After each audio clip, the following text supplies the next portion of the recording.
The Wolf and the Seven Little Kids. There was once on a time an old goat who had 7 little kids and loved them with all the love of a mother for her children. One day, she wanted to go into the forest and fetch some food, so she called all 7 to her and said, "Dear children, I have to go into the forest. Be on your guard against the wolf. If he come in, he will devour you all, skin, hair, and all." The wretch often disguises himself, but you will know him at once by his rough voice and his black feet. The kids said, "Dear mother, we will take good care of ourselves. You may go away without any anxiety." Then the old one bleated and went on her way with an easy mind. It was not long before someone knocked at the house door and cried, "Open the door, dear children. Your mother is here and has brought something back with her for each of you." But the little kids knew that it was the wolf by his rough voice. "We will not open the door," cried they. "You are not our mother. She has a soft, pleasant voice, but your voice is rough. You are the wolf." Then the wolf went away to a shopkeeper and bought a great lump of chalk, ate this, and made his voice soft with it. Then he came back, knocked at the door of the house, and cried, "Open the door, dear children. Your mother is here and has brought something back with her for each of you."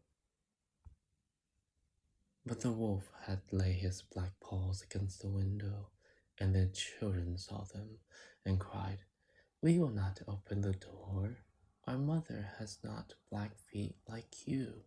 You are the wolf." Then the wolf ran to a baker and said, "I have hurt my feet. Rub some dough over them for me." And when the baker had rubbed his feet over, he ran to the miller and said, "Strew some white meal over my feet for me." The miller thought to himself, "The wolf wants to deceive someone," and refused. But the wolf said, "If you will not do it, I will devour you." Then the miller was afraid and made his paws white for him. Yes, so are men.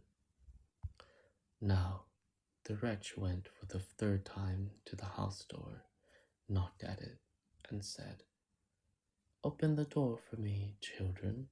Your dear little mother has come home and has brought every one of you something from the forest with her." The little kids cried, "First show us your paws that we may know if you are our dear little mother." Then he put his paws in through the window, and when the kids saw that they were white, they believed all that he said and opened the door. But who should come in but the wolf? They were terrified and wanted to hide themselves. One sprang under the table, the second into the bed, the third into the stove, the fourth into the kitchen, the fifth into the cupboard, the sixth under the washing bowl, and the seventh into the clock case. But the wolf found them all and made no delay, but swallowed one after the other down his throat. The youngest in the clock case was the only one he did not find. When the wolf had satisfied his appetite, he took himself off, laid himself down under a tree in the green meadow outside, and began to sleep. Soon afterward, the old goat came home again from the forest. Ah, what a sight she saw there! The house door stood wide open. The table, chairs, and benches were thrown down. The washing bowl lay broken in pieces, and the quilts and pillows were pulled off the bed. She sought her children, but they were nowhere to be found. She called them one after another by name, but no one answered. At last, when she called the youngest, a soft voice cried, "Dear mother, I am in the clock case." She took the kid out, and it told her that the wolf had come and had eaten all the others. Then you may imagine how she wept over her poor children. At length, in her grief, she went out, and the youngest kid ran with her. When they came to the meadow, there lay the wolf by the tree, and he was snoring so loud that the branches shook. She looked at him on every side and saw that something was moving and struggling in his stomach. "Ah," said she, "is it possible that my poor children, whom he has swallowed down for his supper, can be still alive?"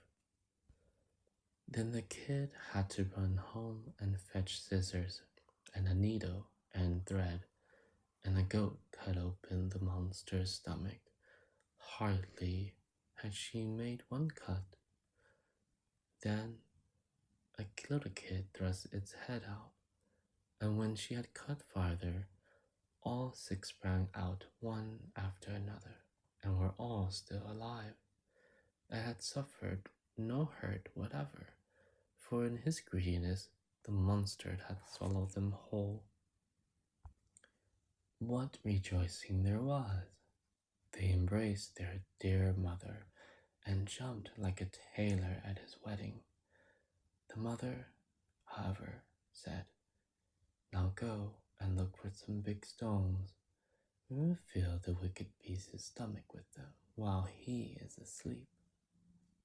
Then the 7 kids dragged the stones thither with all speed and put as many of them into his stomach as they could get in. And the mother sewed him up again in the greatest haste, so that he was not aware of anything and never once stirred.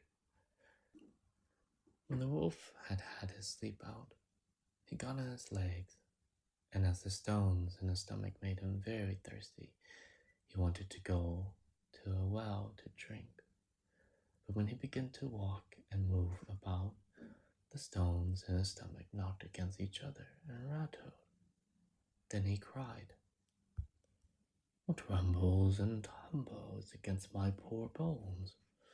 I thought 'twas 6 kids, but it's only big stones." And when he got to the well and stooped over the water and was just about to drink, the heavy stones made him fall in. There was no help for it, but he had to drown miserably. When the 7 kids saw that, they came running to the spot and cried aloud, "The wolf is dead! The wolf is dead!"